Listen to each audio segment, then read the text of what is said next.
The Cincinnati Bengals took the league by storm in 2021, as in the previous 2 years they finished with the worst record in the entire NFL and the 5th worst record in the NFL in the 2019 and 2020 NFL seasons. They had a combined 6-25-1 record and had a combined minus 254 point differential over those 2 seasons. As we know, 2021 was, forget a step in the right direction, it was a ginormous leap in their rebuild, and they went from a team who you hope to see competing over the course of the next few years to a team expected to compete for the next decade. And with their success naturally brings the question, is there a team that can do the same, and if so, which team will be next? And we're going to break that down in today's video, but before we do that, I want to give a big shout out to today's sponsor, PrizePicks. PrizePicks is an easy way to play daily fantasy sports and is available in most US states. There are countless options you can choose from for a player for their upcoming game. They already have the NFL Week 1 props out, as well as season props, and personally, I'll be choosing T. Higgins over for touchdowns for the season at 5.5, as guys, come on. The Joe Burrow and T. Higgins connection, 5.5 in a 17-game season to me is very favorable. Aaron Rodgers over 30.5 passing touchdowns, as he's still a beast and has 85 passing touchdowns over the past 2 years, and Russell Wilson over 29.5 passing touchdowns as well. A simple $10 entry would net me $50, and all of these are very realistic. And if you sign up for PrizePicks using code ANALYSIS, you will receive a 100% deposit match up to $100. Use the link in the description below, and again, a big thank you to PrizePicks. And now, which team can be the Cincinnati Bengals in 2022? And the first team we are going to discuss, as crazy as this sounds, is the Pittsburgh Steelers. The initial reaction, I'm sure, is they're not very good, or just laugh and point to the quarterback position, which of course is led by former Bears quarterback Mitchell Trubisky and first-round pick from this year in Kenny Pickett. The reason we have them as a team that could very easily get hot and make a run is because they play solid defense and can run the football. Running back Najee Harris is expected to take a big step this year, and what I would like to point out is while Jonathan Taylor had a 1,100-yard, 11-touchdown rookie season, he had a slow start to his rookie season back in 2020, and it was not anywhere close to the year he had this past year. He had a 253-yard Week 17 game against the Jags in a game the Colts won, and scored 2 touchdowns, meaning in the first 16 weeks, Jonathan had 900 yards on the ground, and sure, that's a solid rookie season, but that last game really added on to his rookie season statistically. And Najee had a game very similar to that, as he had a 188-yard performance against the Browns in Week 17 of this past year that knocked them out of the playoffs and was a big win for the Steelers, as they were looking to be one of the final teams in the postseason in 2021. Najee finished his rookie season with 1,200 yards exactly rushing, and added another 467 receiving yards, culminating in a 1,600 plus total yard rookie season, all while averaging less than 4 yards per carry. And with an improved offensive line and a quarterback that can really be a game manager, the sky is the limit for the Steelers.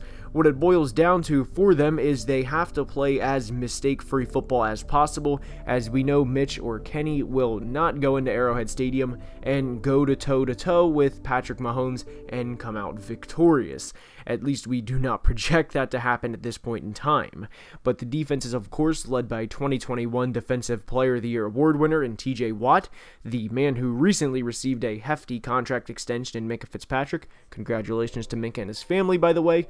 Potential future Hall of Famer Cameron Hayward, and a player who I think breaks out in a big way this year, third-year pass rusher Alex Highsmith. And in an era where numbers get more and more lofty year after year, it would take a team to zag while the others try and keep up with the elites of the elite in the AFC. And if Pittsburgh plays mistake-free football, controls the clock with the run game, and keeps teams generally under 28 points, there's no reason they can't make a deep playoff run. And by the way, remember what they did back in 2004, the last time they had a first-round rookie rookie quarterback. They were in a conference with Peyton Manning and Tom Brady coming off of 2 Super Bowls in 3 years and played good defense and ran the football. And the grit and grind in Western Pennsylvania may make a reappearance in a big way in 2022. And now we head to the other side of this Keystone State to discuss the Philadelphia Eagles. The Eagles are a team that got off to a rough start in 2021, as aside from a Week 1 stomping of the Atlanta Falcons, they proceeded to start out 3-6 through 9 games and finished the season 9-8 and made serious strides throughout the 2021 NFL season. They eventually made the playoffs and, not surprisingly, lost to the Tampa Bay Buccaneers in the wild card round of the playoffs. It happens. But they had a hell of an offseason, and for starters, acquired wide receiver A.J. Brown from the Tennessee Titans, and this was a huge win for them. They were considering drafting a receiver in the first round, as it was, and more than likely, the receiver they were going to draft would not be as productive as A.J. will be this year, and that is critical for a team in what they believe is a Super Bowl window. And for all of the shit general manager Howie Roseman receives, he had one of the best drafts he's ever had, as aside from the pick allocated to bringing in A.J. Brown, they brought in a mountain of a man in Jordan Davis, who will be a good football player, and center Cam Jurgens, who future Hall of Fame center Jason Kelce said reminds him most of himself out of any of the center prospects over the past few years. Oh, and by the way, they also drafted Nakobe Dean from Georgia, who fell due to injury concerns, and they selected him in the 3rd round of the draft, and if he works out and becomes the player we thought he would become, great. If not, well, a lot of 3rd round picks do not pan out either, period. But the Eagles are in a division that's not great, as aside from Dallas, it is the Daniel Jones-led New York Giants and the Carson Wentz-led Washington Commanders, and neither team is going to make a deep run in 2022. At least it's extremely unlikely. Dallas is a threat, and they swept the Eagles last year, although the Week 18 game is with an asterisk, as the Eagles' backups played the entire game. But this team won 7 of their final 10 games and 7 of 9 if you do not include the said backup game against the Cowboys. Sure, they lost to the Bucs, but with a second-year quarterback and a young team, I don't know where you guys stand on this, but I thought they were going to lose to the Bucs in the playoffs. I mean, against Tom Brady and everybody, yeah, I thought the Eagles were going to lose. They were already a playoff team in 2021 and got much better this offseason and are very good at one of the most important positions of football, which is the offensive line. It is much easier said than done to acquire a good offensive line, yet the Eagles are solid up front, and that, along with every other move they made this offseason, makes me believe they can take a big step in 2022. And the next team to discuss was tricky, as there were several directions we could go here, but ultimately we went with the Detroit Lions. The Lions, all things considered, were a hell of a 3-win team in 2021, as they nearly beat several teams and eventually finished the year by winning 3 of their final 6 games. It is worth noting, prior to their first win against the Minnesota Vikings in December, they had 5 losses by 1 score and a tie to the Pittsburgh Steelers as well, and for the Ravens to beat them, it took a 66-yard NFL game record winning field goal, and for the Vikings earlier in the year, it took a 54-yard game-winning field goal. So this team isn't exactly your standard piss-poor 3-win team that teams routinely stomped on and walked over, chewed up and spat out, and was on to the next game.